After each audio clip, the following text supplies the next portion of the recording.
안녕하세요. 저는 60대 과부입니다. 손자와 있었던 일을 털어놓고 싶어서 사연을 보내게 됐습니다. 저는 20대 초반에 결혼을 했습니다. 저보다 15살 많은 호라비와 마리조 남편은 이혼남으로 딸 하나를 키우고 있었습니다. 시어머니가 딸을 돌봐주었고 남편은 일을 나갔었죠.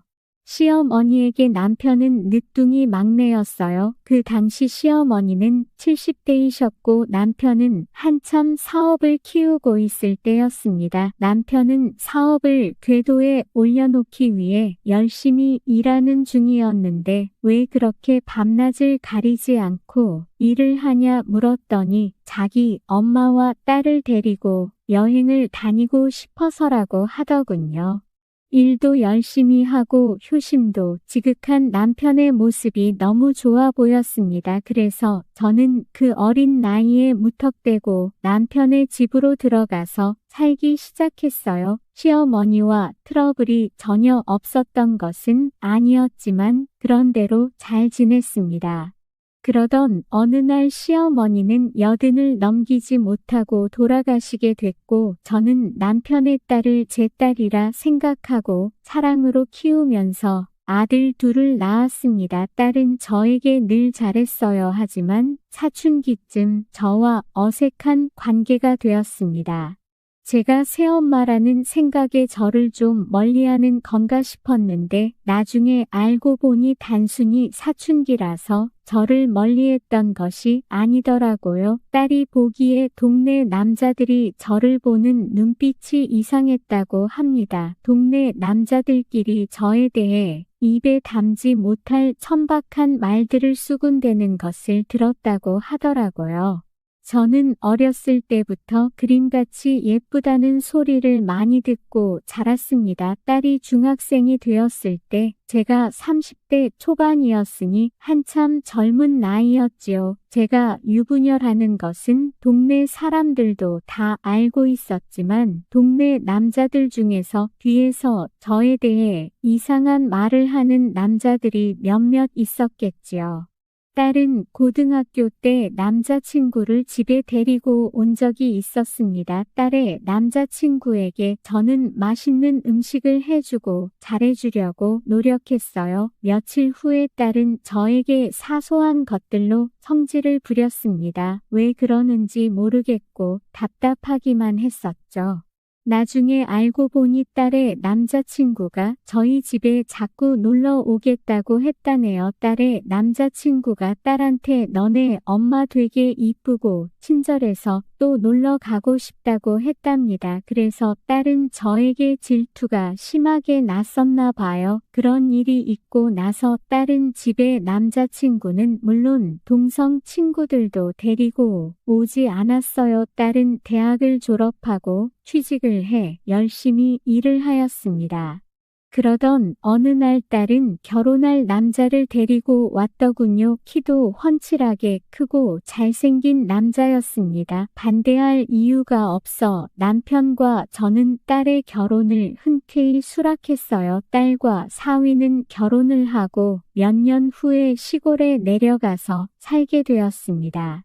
딸은 시부모님이 몸이 안 좋으셔서 직장을 그만두고 시댁에 가서 살겠다고 하는데 처음에 남편과 저는 걱정을 많이 했지만 걱정할 필요가 없었어요. 딸의 시부모는 그 지역에서 땅 부자로 소문이 난 사람들이었지요. 서울에서 힘들게 직장 다니며 사느니 시골에서 재산 관리하며 사는 게 더 나을 것이라고 남편도 얘기를 하더라고요. 그렇게 살던 중 10년 전쯤에 남편은 젊은 여자와 바람이 났습니다. 저에게 재산의 반을 줄 테니 이혼을 하자고 하더군요. 사업 때문에 늘 바빴던 남편은 저를 자식들 키우는 부모나 집안이라는 가정부로 생각했던 남편이기에 저도 미련 없이 남편과 이혼해 주었습니다. 저와 남편은 덤덤했지만 저희 자식들은 난리가 났었죠. 특히 딸은 자기 아빠에게 욕을 퍼부으면서 난리를 쳤습니다. 딸이 저를 그리 좋아하는 것은 아니지만 제가 어린 나이에 자기를 가여워해 아빠와 결혼한 것을 잘 알고 있었기 때문이었겠죠. 딸은 평생 아빠를 안 보고 살겠다고 했습니다. 그렇게 살다가 세월이 흘러 손자가 대학에 입학을 하게 됐습니다. 딸이 저에게 부탁을 했어요. 자기 아들이 제가 사는 곳 근처로 대학을 오게 되었으니 잘 챙겨달라고 하더라고요. 저는 손자를 돌봐준 적이 있었습니다. 딸이 몸이 안 좋았을 때 제가 딸 집에 가서 살림도 도와주고 손자도 돌봐줬었거든요. 그때 손자는 저에게 할머니가 우리 엄마였으면 좋겠다고 몇 번 말한 적이 있습니다. 자기 엄마는 잔소리를 많이 하지만 저는 잔소리도 하지 않고 해달라는 것을 다 해주었으니 그런 말을 할 만도 했겠지요. 손주는 저희 집에 살면서 대학을 다녔습니다. 1학년 때는 자기도 노느라 바쁜지 늘 집에 늦게 들어왔어요. 2학년 때는 노는 것이 지겨워졌는지 집에 일찍 들어오더라고요. 손주는 키도 크고 덩치도 컸지만 제 눈에는 아기로 보였습니다. 다 큰 손주 녀석은 아직도 제가 자기 엄마였으면 좋겠다고 애교를 부리더라고요. 제 핏줄은 아니지만 너무 사랑스럽고 귀엽기만 한 애기였습니다. 근데 또 뒷모습을 보면 넓은 등판이 어찌나 듬직한지 저도 모르게 등을 쓰다듬었어요. 손주가 2학년이 되고 어느 날 저는 집에서 이상한 광경을 보게 되었습니다. 손주가 빨래 바구니 옆에 있는데 저를 보더니 깜짝 놀라며 손에 들고 있는 것을 떨어뜨렸습니다. 저는 손주에게 잠시 앉아보라고 했어요. 많이 컸다는 생각이 들어 흐뭇하기도 했고 손주는 제가 언제나 웃는 얼굴로 자신을 대해주는 모습이 너무 아름다워 보였다고 합니다. 지금까지 자기의 상상 속 여인이 저였다는 말을 듣고 저는 한참 웃었네요.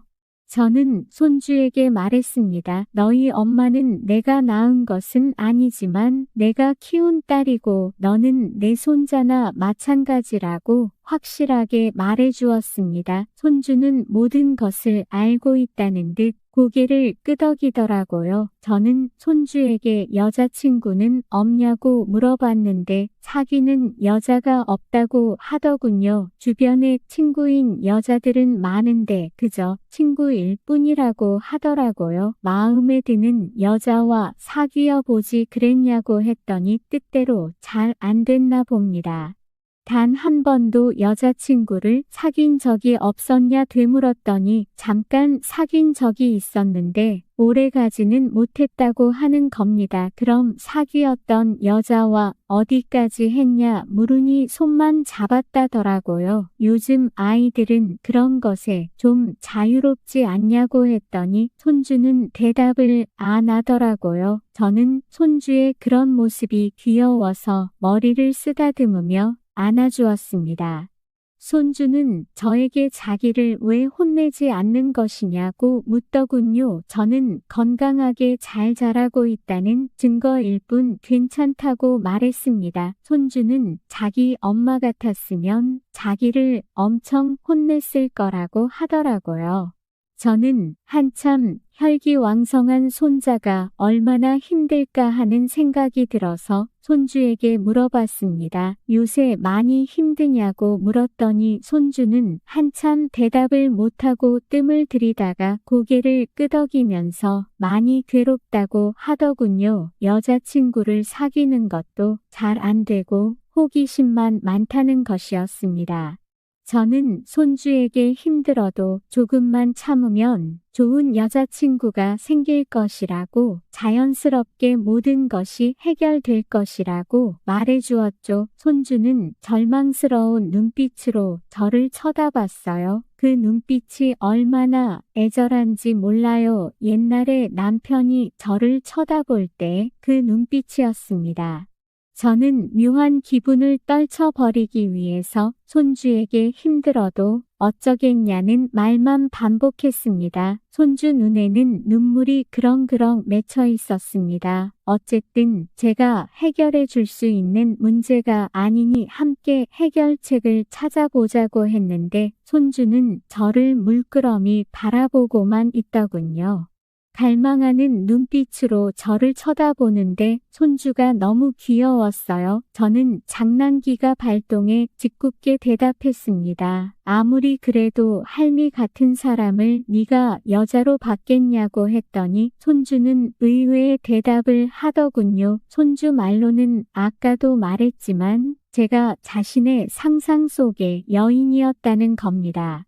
저는 손주에게 왜 제가 좋냐고 물었는데 자기 엄마는 늘 엄하기만 한데 저는 늘 따뜻하게 대해주고 제 미모는 나이에 상관없이 늘 빛이 났다고 합니다. 손자에게 들은 것이지만 오랜만에 예쁘다는 소리를 들으니 기분은 좋더군요. 늙어도 여자는 여자인가 봅니다. 손주가 너무 안쓰러웠다고 핑계를 대고 있지만 저도 많이 외로웠습니다. 남편과 이혼하고 10년 넘게 혼자 살았으니까요. 저는 손주에게 한 가지 약속을 하자고 했습니다. 오늘만이라는 약속을 하고 저는 손주를 방으로 불렀습니다. 방으로 들어온 손주를 제 옆에 앉혔고 저는 손주의 손을 잡고 귓속말을 했습니다. 오늘은 할미랑 같이 즐겁게 놀고 손주 하고 싶은 거 다 해보자. 저는 그날 그렇게 손주와 밤새 재미있게 아침까지 놀았어요. 그리고 다음날 저는 일부러 손주를 아무 일 없던 것처럼 대했습니다. 손주는 약간 어색하게 저를 대했지만 태어난 척하려고 노력하는 것 같았어요. 저는 그날 이후로 손주랑 같이 밤새 놀던 날이 생각나더군요. 그날 몇 번을 우주 밖을 돌아다니는 듯한 느낌을 받았는지 그 기억이 자꾸 떠올랐습니다. 손주도 분명 힘들어하는 것 같이 보였는데 아무런 반응도 없어 보였어요. 저는 잘 되었다는 생각도 들었지만 내심 서운하기도 했습니다. 손주는 아마도 오늘만이라는 약속 때문에 절제를 하고 있는 듯했어요. 날이 갈수록 저는 점점 더 허전하고 더 서운하더라고요. 저는 화장실을 갈 때도 일부러 문을 열어놓았습니다. 손주가 화장실 앞을 지나가면서 저를 보더니 문을 닫더라고요. 저는 계속해서 화장실 문을 열어놓고 다녔는데 손주는 지나가면서 저를 곁눈질로 쳐다보았습니다. 어느 날 제가 세수를 하고 있었는데 손주가 들어오는 소리가 들리더군요. 저는 모른 척하고 세수를 마치고 수건으로 물기도 닦지 않고 나왔어요. 거실에 있던 손주와 눈이 마주쳤고 저는 일부러 놀란 듯 손주를 쳐다봤는데 손주는 저를 뚫어져라 쳐다보더군요. 저는 손주가 입을 열기 전까지 기다려줬습니다. 드디어 손주가 입을 열길래 저는 미소를 지으며 고개를 끄덕이고 손주와 방으로 들어갔어요. 그날도 저는 손주와 밤새 아침까지 재미있게 놀았고 손주는 저한테 죄송하다고 하더군요. 저는 괜찮다고 말하며 손주의 등을 쓸어내려 주었어요. 손주는 다시는 이런 일 없도록 조심하고 또 조심하겠다고 하길래 저는 이런 일 없으면 내가 더 섭섭할 것 같다고 말하니 손주는 저를 보고 배시시 웃더라고요. 저도 손주를 보고 환하게 웃었습니다. 그날 이후로 손주는 가끔 제가 청소나 요리를 할 때 다가와서 같이 놀자고 하더라고요. 저는 그대로 얼어붙어서 손주랑 놀아줄 수밖에 없었습니다. 가끔 제 방에서 쉬고 있을 때도 손주는 제 방으로 들어와 놀아달라 했습니다. 저와 손주는 말이 필요 없었어요. 손주도 저도 생각이 같았거든요.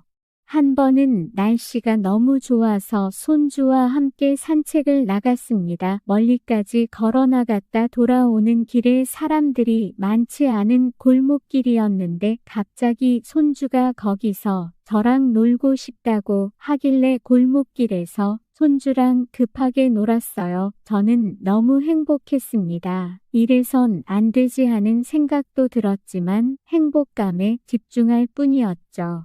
그러던 중 손주는 어느 날 저에게 자기는 결혼을 안 하겠다는 얘기를 하더군요. 자기는 평생 저를 보살피며 살겠다고 하는 겁니다. 저는 손주가 그렇게 말해주는 게 너무 기뻤어요. 그리고 지금도 손주랑 매일매일 즐겁게 놀고 행복하게 지내고 있습니다. 사연을 재밌게 보셨다면 구독과 좋아요 부탁드립니다.